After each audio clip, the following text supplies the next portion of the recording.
Pamunuan ng DepEd, personal na nagtungo sa eskwelahan sa Tacloban na pinangyarihan ng shooting incident. Turong na ipagkakaloob sa mga biktima, tiniyak. Ulat naman mula kay Nolan Ariola. Kay Nolan. Maraming salamat mga kapanalig. Personal na binisita ni Education Secretary Sani Angara ang San Jose National High School sa Tacloban City upang pangunahan ang crisis response ng Department of Education matapos ang naganap na pamamaril sa loob ng paralan na ikinasawi ng 3 mag-aaral at ikinasugat ng 12 iba pa.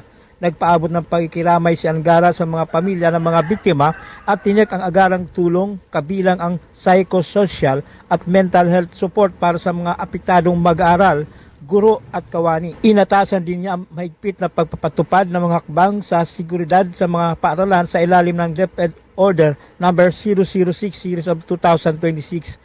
Patuloy namang inimbestigahan ng Philippine National Police ang insidente at kung paano nakakuha ng mga baril ang 2 minor de edad na suspect na kasalukuyang nasa kustodya ng pulisya. I think hindi lang sa peace and order problem. Tingin namin kailangan i-manage din yung mga bata kasi parang exposed sila to a lot of violence online.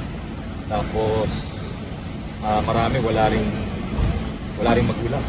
Well, yung increased visibility, I think papasalamat na tayo kay PNP Chief na nabanggit niya yung increased police visibility dahil yun din ang nasabi dito ng mga teachers.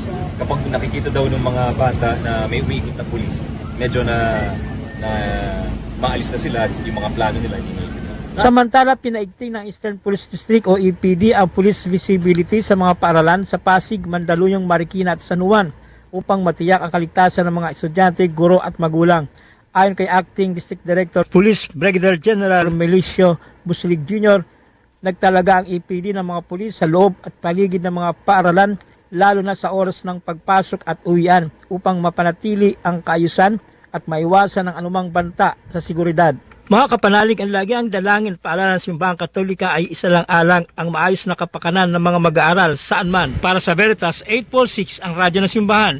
Ako ang inyong kapanalig, Nolan Ariola, sumainyo ang katotohanan. Ronda Veritas Report. Music and more. Inspiration.